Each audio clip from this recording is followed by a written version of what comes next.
अस्सलाम वालेकुम dear students, welcome to Mind Legacy. आज हम देखेंगे एक्सरसाइज 1.6। कल हम लोगों ने देखा था simultaneous solution of linear equation, जिसमें हम लोगों ने दो मेथड्स पढ़े थे, inversion method and Cramer rule. आज हम इसकी एक्सरसाइज देखेंगे। सबसे पहले हमारे पास एक इक्वेशन गिवन है, ये टू लीनियर इक्वेशंस हैं, तो हम लोगों ने क्या निकालना है, इन्वर्जन मेथड से भी इसका सोल्यूशन निकालना है और क्रैमर रूल दोनों से निकालना है। ठीक है, सबसे पहले हम इन्वर्जन मेथड देखते हैं। हम लोगों ने writing equation in matrix form किया, यानी कि इस वाली इक्वेशन को किस में लिखा, मैट्रिक्स फॉर्म में। हमें पता है ये वाले जो हमारे पास ए वाला मैट्रिक्स होता है, ये एक्स वाला मैट्रिक्स होता है और ये बी वाला मैट्रिक्स होता है। हमने इनको नाम दे दिया। देन आपको पता है हमने सबसे पहले क्या निकालना होता है, इसका डिटर्मिनेंट। डिटर्मिनेंट निकाला मैट्रिक्स ए का, तो उसका आंसर मेरे पास क्या है, 10। ठीक है, नेक्स्ट मैंने आप लोगों को बताया था कि हमारे पास जो इन्वर्जन मेथड निकालते हैं हम लोग इस इक्वेशन से निकालते हैं, और यहाँ पर जो ए होता है हमारे पास दूसरी साइड पर जाके ए इन्वर्स हो जाता है। सेम वही चीज़ यहाँ पर की है।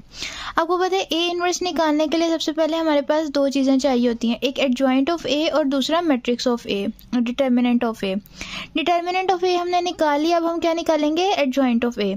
आपको पता है एडजॉइंट हम कैसे निकालते हैं, by changing the diagonal entries and the signs of non diagonal entries.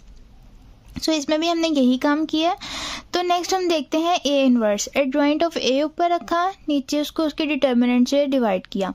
जब हमने ये काम किया तो हमारे पास क्या आया, ये वाला मैट्रिक्स ऊपर आ गया, उसका डिटर्मिनेंट नीचे आ गया। देन हमारे पास जब हमने 10 वाले एंट्री को हर एंट्री से डिवाइड करना है, यहाँ पे जब हर एंट्री से डिवाइड किया तो हमारे पास जो आंसर आएगा वो ये वाला आएगा। ठीक है, देन हम लोगों ने x की वैल्यू फाइंड आउट करनी थी, तो वही चीज़ हम लोगों ने रखी a इनवर्स और b। a इनवर्स की वैल्यू हमारे पास ये वाली आ चुकी है, ये हमारे पास a इनवर्स था ना, तो ये वाली वैल्यू हम इसमें पुट करेंगे, साथ b वाला मैट्रिक्स लिख देंगे। अब ये जो a इनवर्स वाला मैट्रिक्स है और b वाला मैट्रिक्स है, इन दोनों को आपस में मल्टीप्लाई करेंगे तो हमारे पास जो आंसर आएगा वो आएगा ये 2 और 0। आपको पता है कि हम लोगों ने कहा था कि यहाँ पर हमने x और y की वैल्यूज़ को कंपेयर करना है। सो x की जो हमारे पास वैल्यू आई है वो 2 आई है और जो y की वैल्यू आई है यहाँ पे हमारे पास 0 आई है। ठीक है, ये था हमारे पास इन्वर्जन मेथड। नेक्स्ट हम लोग देखते हैं क्रैमर रूल। क्रैमर रूल में हमारे पास क्या था कि हम लोगों ने सबसे पहले ए वाला मैट्रिक्स लेना है, देन ए एक्स वाला मैट्रिक्स, देन ए वाई वाला मैट्रिक्स। ठीक है, सबसे पहले हम क्या निकालते हैं, मैट्रिक्स ए का determinant, then matrix A X का determinant, then matrix A Y का डिटर्मिनेंट। मैट्रिक्स ए का डिटर्मिनेंट लिया तो वो हमारे पास 10 आ गया। मैट्रिक्स ए एक्स का डिटर्मिनेंट लिया तो वो 20 आ गया। मैट्रिक्स ए वाई का डिटर्मिनेंट लिया तो वो मेरे पास 0 आ गया। आपको पता है कि हमने जब वैल्यू ऑफ x निकालनी होती है तो हम लोग क्या करते हैं, ए एक्स को डिटर्मिनेंट को डिवाइड करते हैं a के डिटर्मिनेंट से। सो सेम यही चीज़ हमने यहाँ पर की है, ए एक्स के डिटर्मिनेंट की वैल्यू ऊपर रखी, उसको डिवाइड किया a के डिटर्मिनेंट से, तो मेरे पास क्या गया 20/10, जो जिसको हम लोगों ने आगे मज़ीद सॉल्व किया तो हमारे पास आंसर क्या आ गया 2। सेम इसी तरह हम y की वैल्यू भी निकालेंगे। आपको पता है वाई के लिए हमारे पास क्या था कि ऊपर हम लोग ए वाई का डिटर्मिनेंट रखते हैं, नीचे ए का डिटर्मिनेंट रखते हैं। ए वाई का डिटर्मिनेंट हमारे पास 0 था और उसको डिवाइड किया हमने ए के डिटर्मिनेंट से, जो कि हमारे पास 10 था। तो आपको पता है कि किसी भी वैल्यू को ऊपर अगर 0 आ जाए और उसे सम वैल्यू से डिवाइड करें तो उसका आंसर हमारे पास क्या आता है, 0। सो हमारे पास वाई की वैल्यू क्या आ गई, 0, और एक्स की वैल्यू क्या आ गई, 2। सो ये हमारे पास था क्रैमर रूल। नेक्स्ट हम लोग एक और क्वेश्चन देखते हैं जिसमें हमारे पास ये 2 लीनियर इक्वेशंस गिवन है। इसको भी पहले हम लोग इन्वर्जन मेथड से करेंगे, देन क्रैमर रूल से करेंगे। सबसे पहले हम लोगों ने क्या किया, मैट्रिक्स की फॉर्म में लिखा इस इक्वेशन को। ठीक है, हमारे पास ए एक्स और बी मैट्रिक्स की वैल्यूज़ आ गई। फिर हम लोगों ने क्या करना था कि ए का डिटर्मिनेंट लेना था। ए का डिटर्मिनेंट लिया तो मेरे पास आंसर क्या आ गया, उसका 4। देन ये वाली एक हमारे पास इक्वेशन थी, यहाँ से x की वैल्यू निकालनी थी, तो हमारे पास यहाँ पर आके a इन्वर्स हो गया। आपको पता है a इन्वर्स के लिए वही काम हम करते हैं, एडजॉइंट ऑफ a निकालते हैं, देन उसको उसके डिटर्मिनेंट से डिवाइड करते हैं, मैट्रिक्स a के डिटर्मिनेंट से डिवाइड करते हैं। एडजॉइंट ऑफ a निकाला, ये आ गया a इन्वर्स के लिए, इसको डिटर्मिनेंट से डिवाइड किया। एडजॉइंट ऑफ a को हमारे पास जो वैल्यू आ गई वो ये आ गई है। ठीक है, ये हमारे पास क्या आ गया है, ए इन्वर्स। नेक्स्ट हम लोग क्या करेंगे, एक्स वाले इक्वेशन में इसकी वैल्यू पुट कर देंगे, ए इनवर्स की वैल्यू पुट की और साथ में वी मैट्रिक्स लिखा। अब इन दोनों मैट्रिक्स को जब हम आपस में मल्टीप्लाई करेंगे तो हमारे पास जो आंसर आएगा ये वाला मैट्रिक्स आएगा। ठीक है, हम लोगों ने क्या किया, इन दोनों को आपस में कंपेयर किया। एक्स की वैल्यू क्या आ गई -2, वाई की वैल्यू क्या आ गई 0। सो हम लोग कह सकते हैं एक्स हमारे पास -2 है और वाई हमारे पास 0 है। आगे हम इसको देखते हैं क्रैमर रूल के ज़रिए से।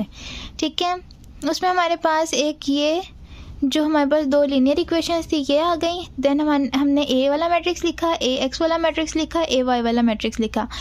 ए एक्स और ए वाई वाले मैट्रिक्स का कैसे लिखना है ये मैं आपको एक दफ़ा दोबारा रिमाइंड करवा देती हूँ कि हमारे पास जो मैट्रिक्स ए होता है इसमें हम लोग देखते हैं कि ये वाले जो वैल्यूज़ हैं हमारे पास ये एक्स की वैल्यूज़ हैं। ठीक है, जब हमने ए एक्स निकालना होता है तो इन एक्स वाली वैल्यूज़ की जगह बी वाला मैट्रिक्स लिखते हैं। तो सेम मैंने यहाँ पर यही किया है, -6 लिखा और -10 लिखा। ठीक है, अब हमारे पास जो ए वाई वाला मैट्रिक्स था उसमें हम लोग क्या करते हैं, मैट्रिक्स ए को ही देखते हैं और इसमें जो वाई वाली वैल्यूज़ होती हैं इसकी जगह हम लोग क्या करते हैं, बी वाला मैट्रिक्स लगाते हैं। तो मैंने भी यहाँ पर क्या किया, बी वाला मैट्रिक्स लगा दिया। देन ये हमारे पास क्या बन गया, ए वाई। अब मैंने नेक्स्ट क्या किया, ए का डिटर्मिनेंट लेना है, ए एक्स का डिटर्मिनेंट लेना है और ए वाई का डिटर्मिनेंट लेना है। ए का डिटर्मिनेंट लिया तो मेरे पास आंसर 4 आ गया, ए एक्स का डिटर्मिनेंट लिया तो मेरे पास आंसर -8 आ गया। और देन हम लोग क्या लेंगे, ए वाई का डिटर्मिनेंट जो मेरे पास क्या गया 0। आपको पता है इनके डिटर्मिनेंट निकालने के बाद हमने एक्स और वाई की वैल्यूज़ लेनी होती हैं। एक्स की वैल्यू निकालने के लिए हमारे पास होता है ए एक्स का डिटर्मिनेंट ओवर ए का डिटर्मिनेंट। तो ए एक्स की वैल्यू मेरे पास क्या थी, -8/4 जो हमारे पास इसकी आंसर आ गया -2। नेक्स्ट वाई की वैल्यू निकालनी है। आपको पता है वाई की वैल्यू निकालने के लिए हम लोग क्या लेते हैं, ए वाई का डिटर्मिनेंट ओवर ए का डिटर्मिनेंट। ए वाई की वैल्यू हमारे पास 0 थी, देन उसको डिवाइड किया 4 से। तो आपको पता है कि हम लोग 0 को किसी भी नंबर से डिवाइड करें तो हमारे पास आंसर 0 आता है। तो इस तरह हमारे पास एक्स की वैल्यू आ गई -2 और वाई की वैल्यू आ गई 0। नेक्स्ट हम लोग एक और क्वेश्चन देखते हैं जिसमें हमारे पास ये 2 लीनियर इक्वेशंस गिवन है। सबसे पहले हम लोग इसको मैट्रिक्स फॉर्म में लिखते हैं। हमने ए एक्स और बी की वैल्यूज़ लिखी। देन हम लोगों ने सबसे पहले ए डिटर्मिनेंट निकाला जिसकी वैल्यू मेरे पास आ गई 10। अब यहाँ से हमने एक्स की वैल्यू सेपरेट करनी थी, एक्स की वैल्यू सेपरेट की। ए यहाँ पर अब हमने ए इन्वर्स निकालना है। ए इन्वर्स आपको पता है कि क्या होता है, एडजॉइंट ऑफ ए को डिवाइड करते हैं हम लोग ए के डिटर्मिनेंट से। मैंने एडजॉइंट ऑफ ए लिया, देन उसके डिटर्मिनेंट मैट्रिक्स ए के डिटर्मिनेंट से डिवाइड किया तो मेरे पास जो आंसर आया है वो ये वाला मैट्रिक्स आया। ठीक है, और मैंने इनकी वैल्यूज़ को अब किस में पुट करना है, एक्स वाली इक्वेशन में। एक्स वाली इक्वेशन में पुट किया। सबसे पहले ए इनवर्स की ये वाली जो मैट्रिक्स आया ये लिखा मैंने, देन बी वाला मैट्रिक्स लिखा। इन दोनों मैट्रिक्स को आपस में मल्टीप्लाई किया तो मेरे पास ये वाला मैट्रिक्स आंसर आ गया। तो यहाँ से हम लोग कंपेयर करके दे सकते हैं कि हमारे पास जो एक्स और वाई की वैल्यूज़ हैं, एक्स की वैल्यू क्या आ गई है 4 और वाई की वैल्यू क्या आ गई है 2। ये आ गया एक्स की वैल्यू और ये आ गई वाई की वैल्यू। ठीक है, नेक्स्ट हम लोग इसी को करते हैं क्रैमर रूल के ज़रिए से। ये दो हमारे पास लीनियर इक्वेशंस थी। ठीक है, और हमने क्या किया इसको, अच्छा अब एक और चीज़ यहाँ पर देखते जाएं कि जो हमारे पास देखें यहाँ पर x के साथ कोई भी कोफिशिएंट गिवन नहीं है। अब अगर x के साथ कोई भी कोफिशिएंट ना हो तो हमें पता है कि यहाँ पर क्या आता है, 1 आता है। ये चीज़ आप लोगों ने याद रखनी है। ठीक है, सबसे पहले a वाला मैट्रिक्स लिया, देन a x वाला मैट्रिक्स लिया, देन a y वाला मैट्रिक्स लिया। a का डिटर्मिनेंट निकाला जिसकी वैल्यू मेरे पास 10 आ गई, देन a x का डिटर्मिनेंट निकाला जिसकी वैल्यू मेरे पास 40 आ गई, देन a y का डिटर्मिनेंट निकाला जिसकी वैल्यू मेरे पास 20 आ गई है। ठीक है, नेक्स्ट हम लोग क्या करेंगे, एक्स और वाई की वैल्यूज़ निकालेंगे। आपको पता है एक्स की वैल्यू निकालने के लिए ए एक्स के डिटर्मिनेंट को डिवाइड करते हैं ए के डिटर्मिनेंट से, देन हमने 40 को डिवाइड किया 10 से, जो हमारे पास आंसर क्या आ गया, इसको सॉल्व करके 4। देन वाई की वैल्यू लेनी थी। आपको पता है कि वाई की वैल्यू लेने के लिए हम क्या करते हैं कि ए वाई के डिटर्मिनेंट को डिवाइड करते हैं ए के डिटर्मिनेंट से। ए वाई की वैल्यू 20 थी, ए की वैल्यू 10 थी। ये लिखी, हमने इसको सॉल्व किया तो हमारे पास आंसर आ गया 2। सो हम कह सकते हैं कि हमारे पास एक्स की वैल्यू क्या आई है 4 और y की वैल्यू क्या आई है 2। सो स्टूडेंट्स, आप इसके बाकी क्वेश्चंस कर लीजिएगा। अगर आप लोगों को कोई भी प्रॉब्लम हो तो आप मुझे सॉल्व करके बता दीजिएगा। आप लोगों ने सिर्फ इसका क्वेश्चन नंबर 1 ही करना है और ये बहुत इंपॉर्टेंट क्वेश्चन है। आपको इनमें से कोई भी मेथड आ सकता है, या इन्वर्जन मेथड आ सकता है या क्रैमर रूल आ सकता है। दोनों ही बहुत इंपॉर्टेंट है, लेकिन ज़्यादा क्रैमर रूल इंपॉर्टेंट है, बहुत ज़्यादा पेपर में आता होता है, इसको आप बहुत अच्छे से तैयार कीजिएगा। जो नीचे स्टेटमेंट वाले क्वेश्चन हैं ये पेपर में नहीं आते होते, आपको इनको करने की ज़रूरत भी नहीं है।